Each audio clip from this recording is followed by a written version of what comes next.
बहुत सी तीरंदाजी प्रतियोगिताएं जीतने के बाद एक नौजवान तीरंदाज खुद को सबसे बड़ा धनुर्धर मानने लगा। वह जहां भी जाता लोगों को उससे मुकाबला करने की चुनौती देता और उन्हें हराकर उनका मजाक उड़ाता। एक बार उसने एक प्रसिद्ध जैन मास्टर को चुनौती देने का फैसला किया और सुबह सुबह पहाड़ों के बीच स्थित उनके मठ पर जा पहुंचा।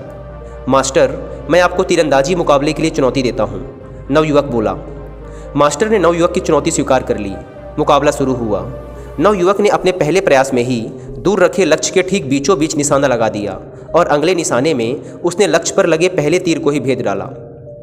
अपनी योग्यता पर घमंड करते हुए नवयुवक बोला, कहिए मास्टर, क्या आप इससे बेहतर करके दिखा सकते हैं?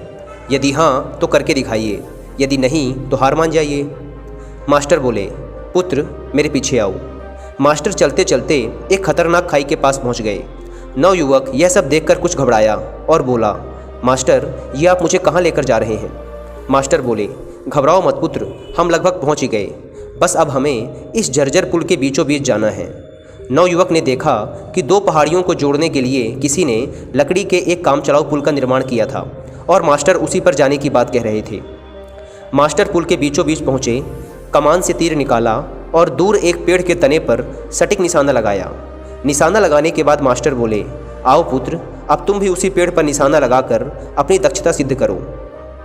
नवयुवक डरते डरते आगे बढ़ा और बेहद कठिनाई के साथ पुल के बीचों बीच पहुंचा और किसी तरह कमान से तीर निकालकर निशाना लगाया, पर निशाना लक्ष्य के आसपास भी नहीं लगा।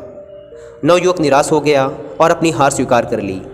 तब मास्टर बोले, पुत्र, तुमने तीर धनुष पर तो नियंत्रण हासिल कर लिया, पर तुम्हारा उस मन पर अभी भी नियंत्रण नहीं है जो किसी भी परिस्थिति में लक्ष्य को भेदने के लिए आवश्यक है। पुत्र, इस बात को हमेशा ध्यान में रखो कि जब तक मनुष्य के अंदर सीखने की जिज्ञासा है तब तक उसके ज्ञान में वृद्धि होती है, लेकिन जब उसके अंदर सर्वश्रेष्ठ होने का अहंकार आ जाता है तभी से उसका पतन प्रारंभ हो जाता है। नवयुवक मास्टर की बात समझ चुका था। उसे एहसास हो गया था कि उसका धनुर्विद्या का ज्ञान बस अनुकूल परिस्थितियों में ही कारगर है और उसे अभी बहुत कुछ सीखना बाकी है। उसने तत्काल ही अपने अहंकार के लिए मास्टर से क्षमा मांगी और सदा एक शिष्य की तरह सीखने और अपने ज्ञान पर घमंड ना करने की कसम खाई।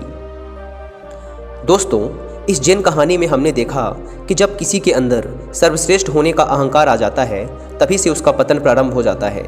इसके साथ साथ हर व्यक्ति की अपनी एक खासियत होती है जिसमें दूसरा व्यक्ति शून्य होता है, इसलिए सभी का सम्मान आदर करना हमारा कर्तव्य है।